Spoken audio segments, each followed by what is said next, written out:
A fraction indicates the number of equal parts of a whole. So for example, 3 over 4 means 3 of 4 equal parts.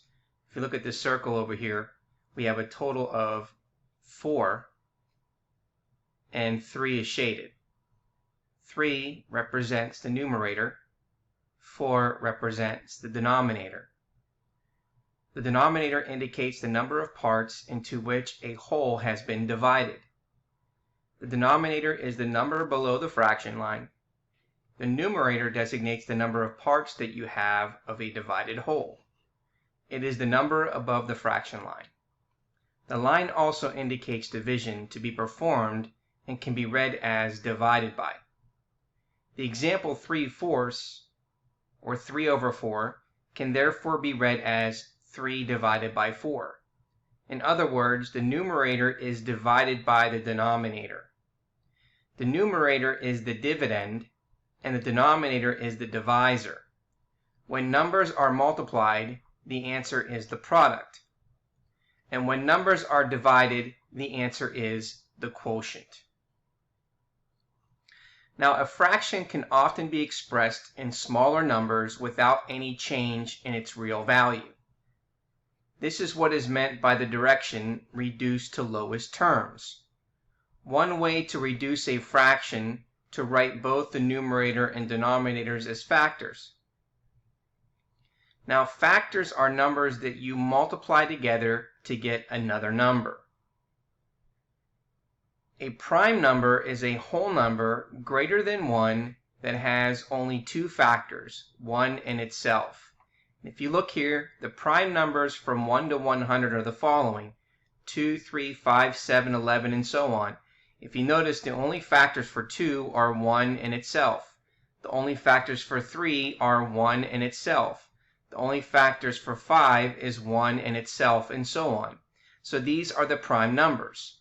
Now, a composite number is a whole number greater than 1 that has more than 2 factors. Well, we know that 2 is a prime number, 3 is a prime number, and the number in between 3 and 5 is 4. So we can say that 4 is a composite number. The next number after 5 is 6. It has more than two factors, which is 6. Okay? And the number after 7 is 8, and that is a composite number. So and so on. So these are the numbers that have more than 2 factors. Now, you can write the prime factorization of a number by writing the number as a product of its prime factors. Before we begin to reduce a fraction into lowest terms, let's find the prime factorization of some numbers by making a factor tree. And so we're going to start out with the number 24. Okay, so in step 1, we're going to write out 24, and then we're going to create a factor tree. And that factor tree is going to have 2 branches. And we want to think of the 2 numbers that you can multiply to get 24. Well, one combination is taking 2 and then multiplying it by 12, and that gives us 24. Now, if you notice, then we need to look at those 2 factors. If we look at 2, this is a prime number, so we're going to circle it because we cannot break it down any further. When we look at 12, this is a composite number, so we want to break it down further. So we're going to add 2 more branches to 12. So what 2 numbers can you multiply to get 12? The 2 numbers that you can multiply to get 12 are 2 and 6. Now, if you notice, 2 is a prime number of those factors, and 6 is a composite number, so we can break that down even further. So therefore, we're going to look at 6. What are 2 factors of 6? Well, we can say that we have 2 times 3. 2 is a prime number, and so is 3 as a prime number. So we would say that the prime factorization of 24 is the following: 2 times 2 times 2 times 3. Now, we could write this as exponential form, which it can be, but we're going to leave it this way because we want to reduce fractions. We want to leave it as expanded as possible. Now, let's take a look at some other ways to do this. All right, so instead of using 2 and 12, we can use another set of factors. And another factor of 24, or factors of 24, are 3 and 8. Okay, so again, what we want to be able to do is look at the factors and determine which one's prime and which one's composite. Well, if we look at 3, we know it's a prime number. Now, 8 is a composite number, so we can break that down a little further. Okay, so we're going to break that down, add 2 branches. So with 8, we're going to multiply 2 times 4. And if you notice that 2 is a prime number, and 4 is a composite number, so we can add 2 branches to 4. And what are 2 factors of 4? Well, it's 2 and 2. And so now we have all of our prime numbers.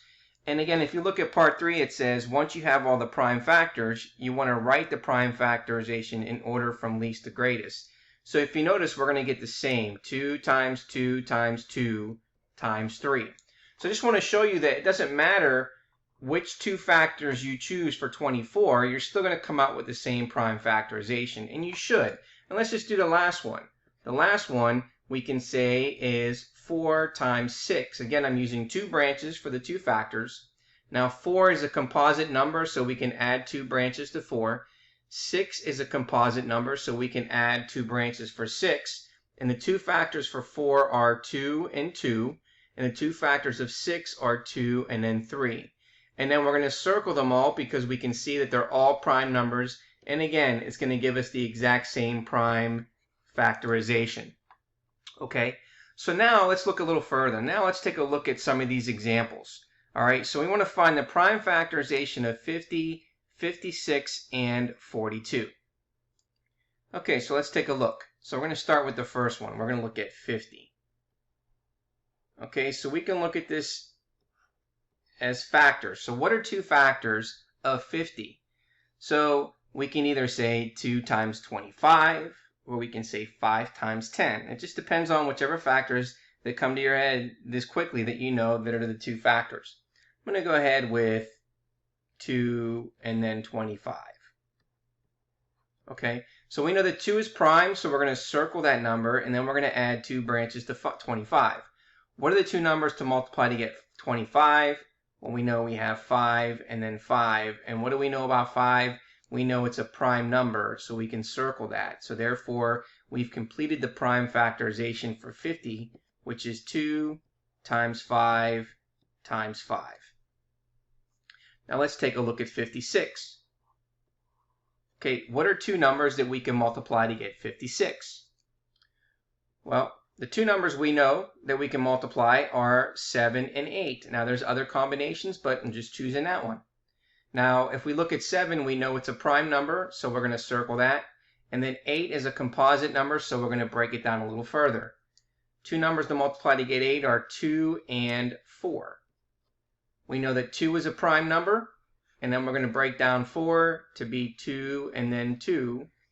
And so therefore, writing it from least to greatest, the prime factorization of 56 is 2 times 2 times 2 times 7.